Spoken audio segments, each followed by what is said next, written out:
In 1865, freedom came with a bank book. For thousands of formerly enslaved Americans, that small book held an enormous promise. Wages could be saved, land or tools could be purchased, and something might finally be passed on to children. The institution holding those savings was the Freedmen's Savings and Trust Company, better known as the Freedmen's Bank. Congress chartered it. President Abraham Lincoln approved it. The Freedmen's Bureau helped promote it, and some branches even shared bureau offices. To many customers, it looked like an institution backed by the United States. It was not, and in less than 10 years, it collapsed, leaving more than 61,000 accounts holding nearly $3 million trapped in a failed bank. To understand the betrayal, begin with what freed people were trying to build.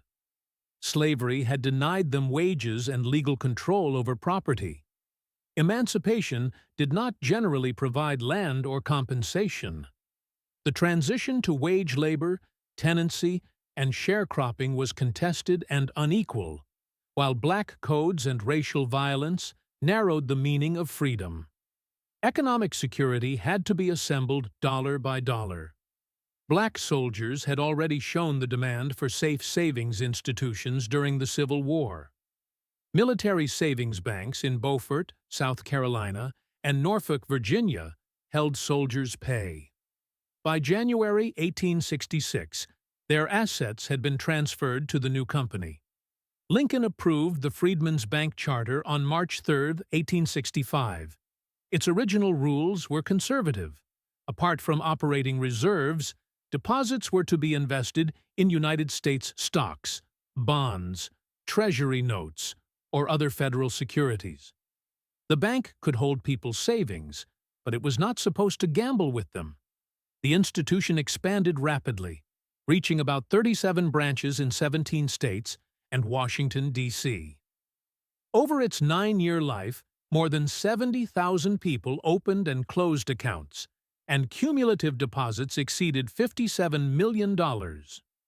That figure represents money moving through the bank over time, not what remained when it failed. Many accounts were small.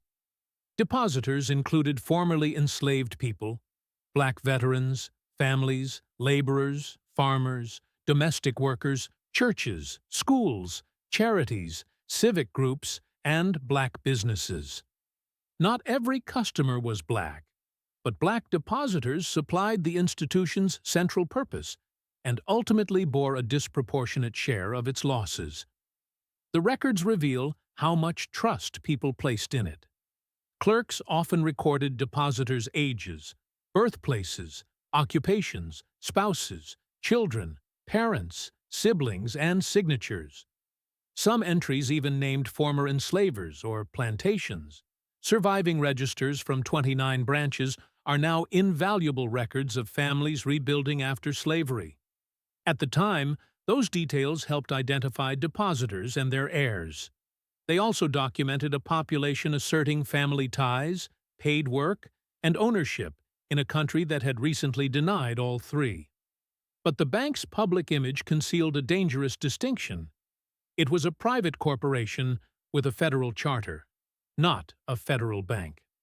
The government did not guarantee its deposits. That distinction was easy to miss. The institution emphasized its creation by Congress, Lincoln's approval, its proximity to the Treasury, and provisions for congressional inspection. Freedmen's Bureau promotion strengthened the association. Depositors could reasonably infer federal protection, even though no guarantee existed. The people supplying the money also had little power over how it was invested. The original central trustees were white. Black men later served in branch positions and, in small numbers, as central trustees. But control of the institution remained concentrated among Washington financiers. In 1870, Congress changed the charter.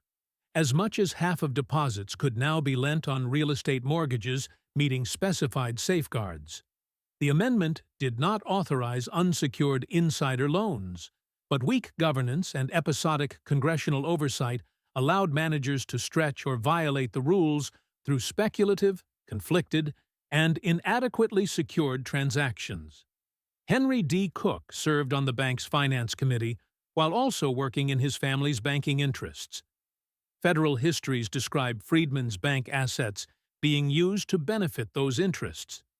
Managers made risky loans to friends and associates, accepted poor collateral, and shifted bad assets into an institution built from other people's savings. The bank also spent more than $200,000 building and furnishing an imposing Washington headquarters. The building projected permanence. Behind its walls, overexpansion, conflicts of interest, fraud, and bad loans were weakening the bank. Then the Panic of 1873 struck. The national financial crisis did not create the bank's problems, but it exposed and intensified them. Property values fell, borrowers failed, and worried depositors demanded their money. The bank could not meet those demands. Examiners from the Office of the Comptroller of the Currency inspected the bank in 1873 and again in February 1874. The second examination found it insolvent. The next month, Frederick Douglass became president. He had not created the failed loan portfolio, and he accepted the position without knowing the bank's full condition. Hoping to restore confidence, he deposited $10,000 of his own money. Once he examined the books, he understood what he had inherited. Douglass later described himself as married to a corpse. 6 weeks after taking office, he urged Congress to close the bank. On June 29, 1874, the trustees voted to shut it down. No depositor was ever made whole. Liquidators declared 5 dividends between 1875 and 1883, offering a maximum possible recovery of 62 cents on the dollar. But that nominal total did not describe what most people actually recovered. Roughly half of depositors received partial reimbursement. Probably more than half received nothing.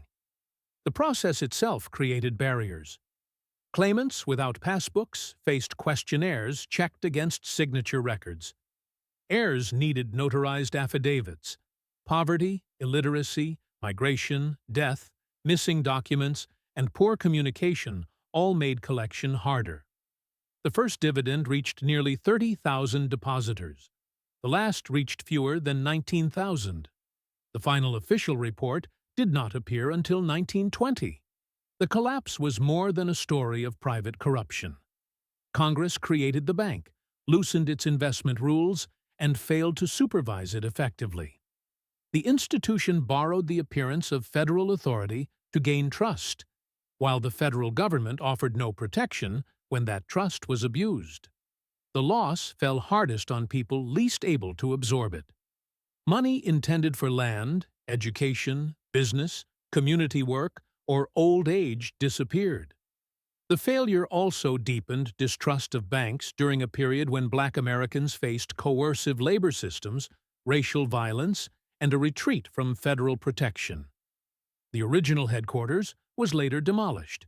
Today, the Treasury's Freedman's Bank building stands on its site, renamed in 2016. But recognition cannot repay the depositors. The lesson is not that Black customers were naive or careless. Saving in a congressionally chartered institution, promoted alongside a federal agency, and wrapped in the symbols of national authority was a rational act.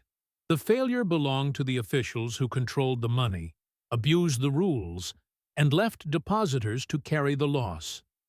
The bank book promised that disciplined saving could turn freedom into security. Instead, it became evidence of how quickly security could vanish when public trust had no public protection behind it. If you value overlooked history like this video and subscribe for more.